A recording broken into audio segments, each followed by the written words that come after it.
Hey, good morning. Chuck here with Apple Drains, drainage contractors in Orlando and Charlotte, North Carolina.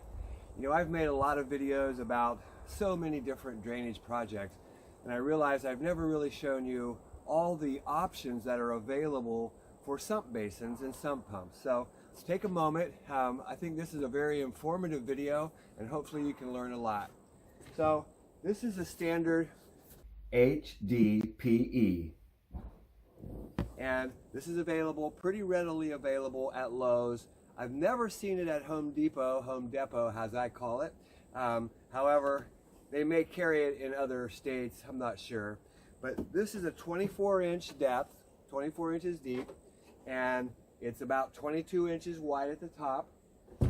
It comes, I should say, you have to buy a lid separate, but a real nice lid that locks in place. If you can see these little notches on here where it says lock and unlock. So basically it's got some ridges inside on the top of the pit. You put this on and you just lock it in place. Works really good. You see me use it all the time. And this is probably the best pit for the applications that you're going to have, you know, in your yard or your crawl space, especially the crawl space and basement. This thing works absolutely the best. There's some things you need to know about this. If you're going to put it in your basement floor, make sure you put the lid on the top first before you pour that concrete, because the concrete will have pressure and push that out of round and you won't be able to get your lid on. So there's one basin, okay? HDPE.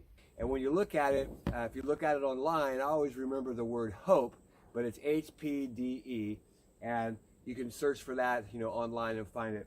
They're usually about $28 to $30 for the basin, and the lid sold separate anywhere from $9 to $12. So, you know, $40 for your basin, and you're all set for that. Let's look at another. If you follow my videos, you probably know that we are drainage contractors, and we do a lot of different drainage work. Not just yard drains and, you know, sump pumps, things like that, but we also do sewers and septics, things like that as well. So this is a sewage basin, and you can see the difference. See how it's smooth all the way around? Very thick plastic. It's actually polyethylene, or maybe it's polypropylene, but inside it's just round. It looks like a planter. It's got real solid rim on it that we could put a sealed lid, so no debris or anything, no kids can get in it. But it comes with this lid right here. And it's already got ports knocked out for you to bring your outlet, your pump coming out. You could bring a pump or your sewer line coming in the top, but normally you would drill it into the side. I'm going to show you that in a second. But if you look carefully, you can see, come on camera, it says that it's for sewage, and it is a different kind of basin than what we put in, that we install in the yard or the crawl space. However, when you go online, a lot of these places from Amazon and things like that, they sell a whole kit. If you get this one, it's fine, it works great. Let me show you something though.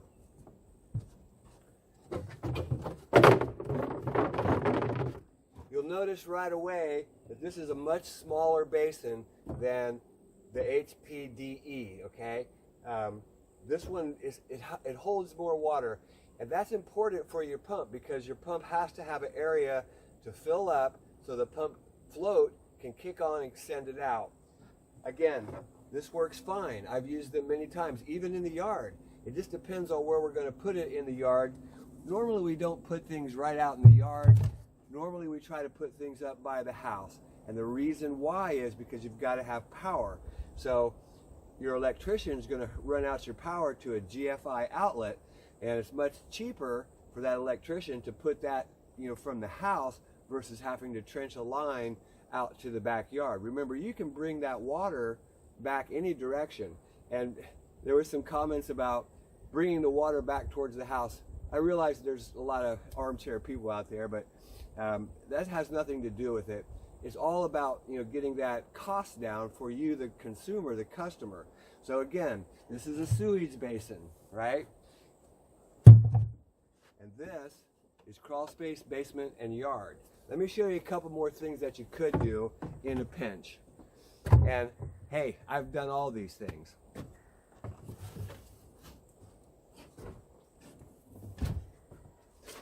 So here's a much taller basin, you can see, and what that is, it's two of these basins. And what you do is you cut off the bottom, and then you can just slide it right inside. And you can see we can make it as deep as we want by putting these basins together.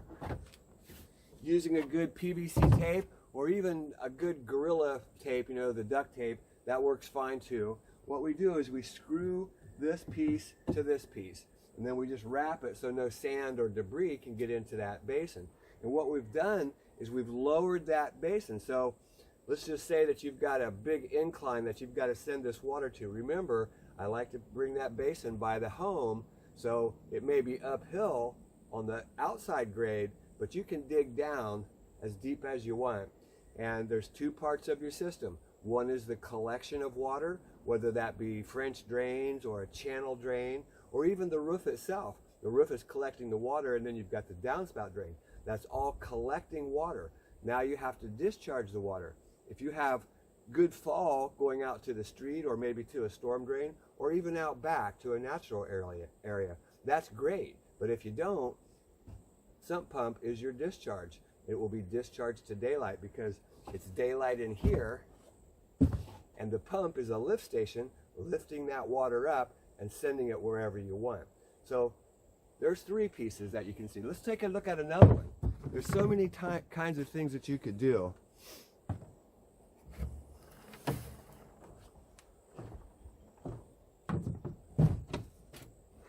This is available at almost any garden supply, you know, Home Depot, Lowe's, Ace, whatever.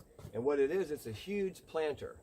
And this, if you're going to use one of these, it's fine. They work great, but make sure it's thick enough that it doesn't collapse from the pressure of the ground itself, because there's a lot of water pressure. As groundwater rises, it begins to really pump and push, so it starts to collapse things. So you've got to have a decent, solid pump basin in order for you to make this work.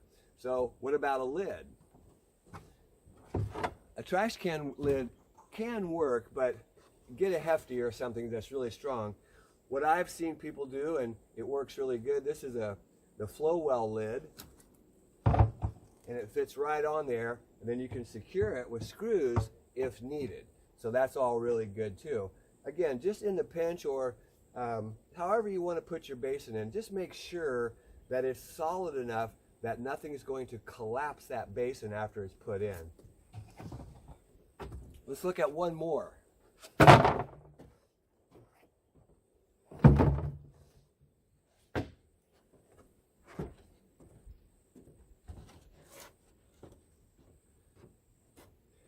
So this is culvert pipe, and it comes in 20-foot sections. Culvert pipe is normally used to go underneath of a driveway, and there's all, you can get a corrugated one, you know, corrugated steel, you can get corrugated plastic, you can get cement ones, there's all kinds. This happens to work really well if you want to make a really deep sump basin. And what you need to do is, you know, figure out the depth of your basin. Perhaps it's a basement wall, so it's down there 10 or 15 feet, and you need access to that pump. Well, you can cut this off to length. You can fashion a bottom with actually using this as your bottom, and you just screw it right on there. It works great. And then of course you would use that on the top as well. So there's a lot of different kinds of ways to make basins. And okay, now let's look at sump pumps. Again, if you follow, you know, our videos, Apple Drains, Drainage Contractors, you'll see that my pump of choice is a Zoller M98, and that's a 1/2 horsepower pump. It pushes it between 60 and 90 gallons a minute. That's 3 trash cans full of water every minute. And that of course depends on the head, which is how high we're going to lift it and how far we're going to push it. But again, 3 trash cans every minute, that's a lot of water really quick. But this is a great pump. This is just a used one to show you. People talk about the switch going bad. Hey, everything goes bad eventually, but these things seem to hold up for about 10 to 12 years. that's a great log life of a pump, by the way. I like this because you can see that float. It's straight up and down, easy operation, very little maintenance, and it's cast iron. So what that means is that if the pump got stuck in the on position and started to run for 30 days, it dissipates the heat because it's cast iron. So the heat is dispersed versus an aluminum or a plastic pump or even a stainless steel pump. When those things get stuck in the on position, they overheat quite quickly and burn out that motor. I have been to homes where these pumps have been running, they say they hear it run, 2, 3, 4, 5 weeks. And then I've come out and taken a look, and sure enough, that float is stuck in the on position, but the pump's fine. We just needed to clean out the pit, and it's all set. So a great pump. There's lots of good pumps out there. I prefer the Zoller. So here's a Zoller M53, and they call it the Mighty Mate. This is the most popular pump that Zoller makes. It's used in most basements, most crawl spaces around the country, around the world for that matter. It's a third of a horsepower, and it pumps between 40 and 60 gallons a minute, so maybe 2 trash cans full of water every minute. Exactly the same as the M98 as far as construction, cast iron. It's got the single pole switch for the float. It works great. This pump was actually upgraded. We put this in a crawl space, 15 years ago, and the customer asked if we could pump more water faster. Of course we can, so we gave him an M98. But what a great pump. It works tremendous. Cost-wise, if you order this online, you can't find these at Home Depot or Lowe's. You're not going to find anything like this. And I ask you, please don't buy a pump from Home Depot or Lowe's. Not knocking them. Again, I plug those guys all the time, but they do not sell a decent pump. Cast iron pump is the way to go. There's all kinds of them. Little Giant, Wayne. There's many different types of pumps. This happens to be a Zoller. Cost-wise, this is about $170. This is about $270. So there's a $100 difference, but my pump of choice is this M98. So getting into those larger pumps, you notice it's very heavy. It actually crushed the box I had everything sitting on. It weighs about 50 pounds, so it's very heavy. But this is a Zoller N267, and it's a sewage pump. There's a difference. It has a 2-inch port. Instead of 1.5 inches, this is 1.5 inch discharge. This has a 2-inch port. It's a 0.5 horsepower. It doesn't pump as fast as the M98. It pumps about 60 to 80 gallons a minute, which is more than enough for sewage. But the difference really is that it's a grinder pump, an effluent pump. So it takes that waste and debris from the bathroom and it chops it all up, and pretty much you just have water going out to the sewer or mostly to your septic. These are used down in a basement where you've got the sewer line coming out much higher, and you want to add a basement down in that lower level. You've got a walkout, or you just want to add a bathroom down in that lower level. So you end up with a pump to lift the water up and send it to the sewer line. Same thing we do in the yard, but it's just a little different because it's sewage. And again, this is a sewage basin, and you can get a much deeper one than this. This is showing you an example. But this is what you need if you're going to use a sewer for sewage. You need this basin. I've installed this in people's yards as well. It works great. It depends on the volume of water that we want to move. This thing, it's just would run forever. Again, very costly.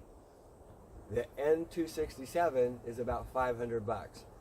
The reason that I'm showing you these pumps and what's important about all these pumps is that they are 110 volts, and they're designed to plug into an outlet. Very easy. If you do have to change out the pump, unplug it, take the check valve off, pull out the pump, put a new pump in, and you're done.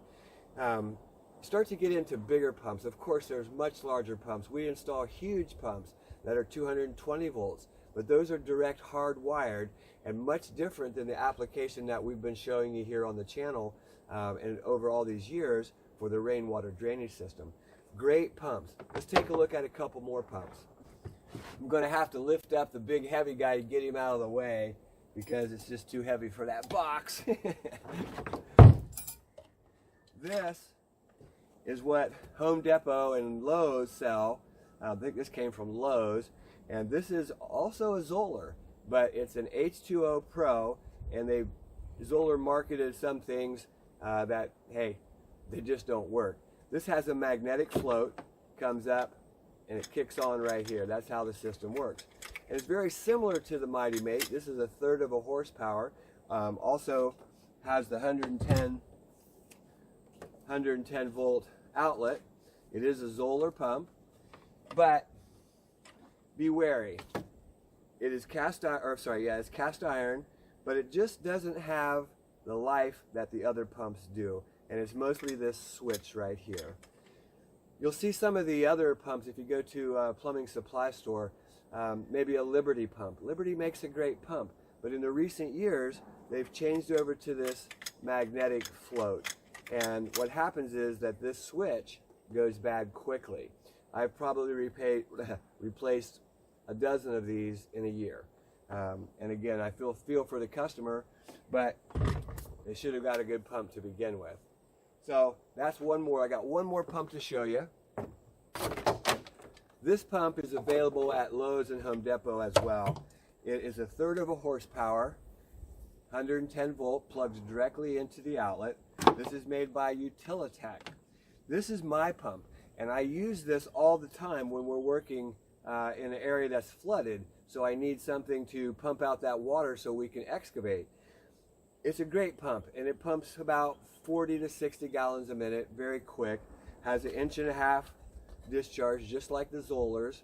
But the only thing I don't like about these pumps, and I usually don't try to install them, is this is the float, and this is what actuates the pump, and it's a flapper.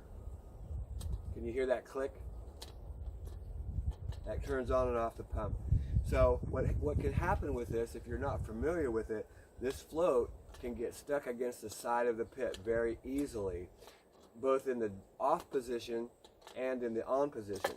And because it's cast aluminum, it's not cast iron, it overheats quite quickly.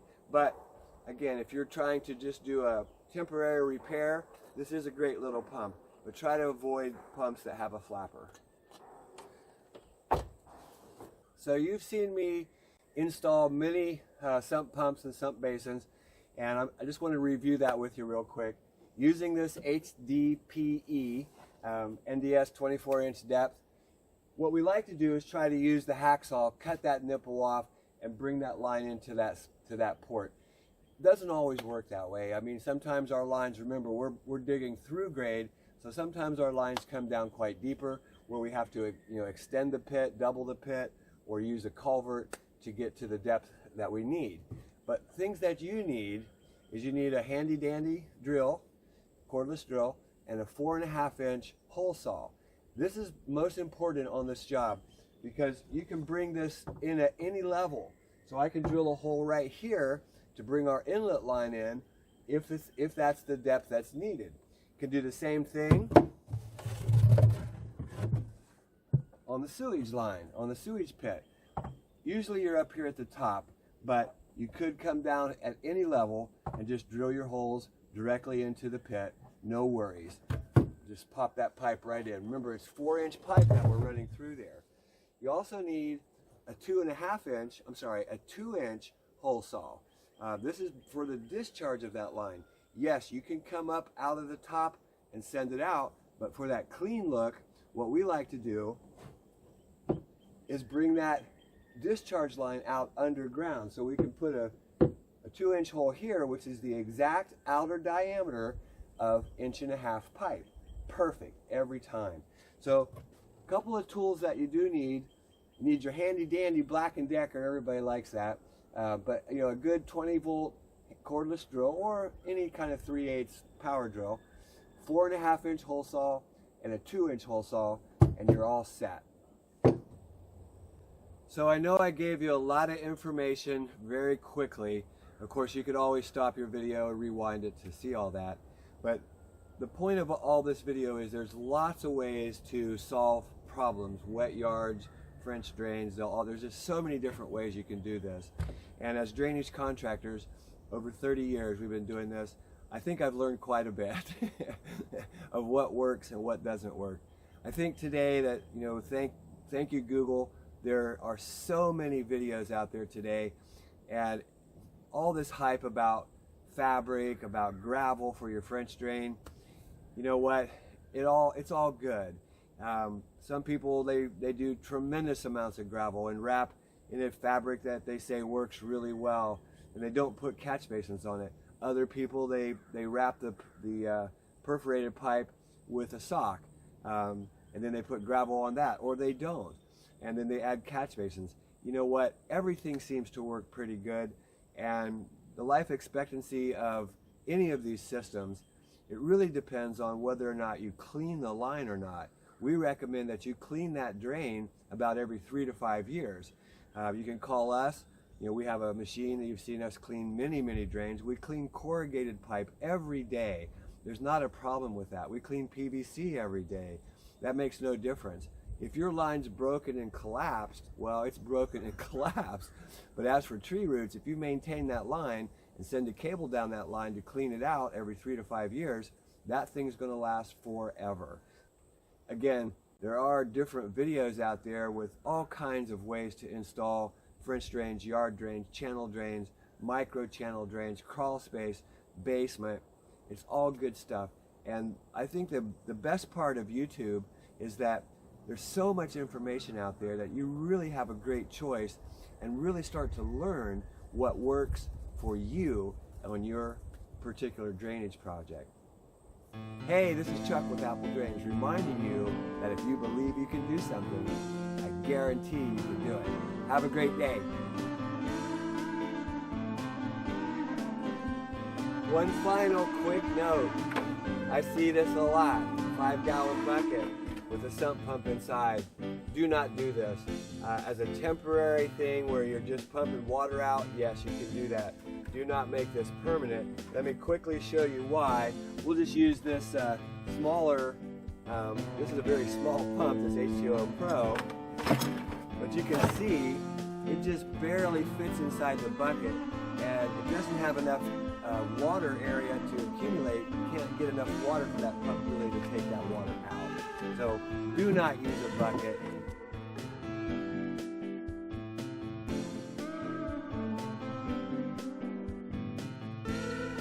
So the French drain, there's so many videos out there now about how to install a French drain, and everybody has this big controversy over fabric, and does it work, do we need it, what's the best fabric. Every application is different. I've got over 600 videos out there to show you how to install a French drain. Whether you use the peanut pipe, the easy flow with the 4-inch corrugated surrounded by Styrofoam peanuts, whether you use perforated pipe surrounded by gravel, whether you use this new thing called hydroblox. Everything you're going to do is going to help solve your problem. How long will it last? Nobody really knows. Certain fabrics allow water to come in quickly, other fabrics allow it to come in slowly. But regardless, I believe the life of a French drain is about 15 to 20 years, no matter what. In clay soils, the fabric, I feel, is not as needed as it is in a sandy soil. But again, it doesn't really matter. I truly believe that if you do this properly with the right amount of materials, you're going to solve your problem. And all of those companies that want to knock another company, beware of, because that's really not the greatest people you want to be with. I think, again, there's tons of videos out there, not just mine, but so many out there, so much information. Thank you, Google.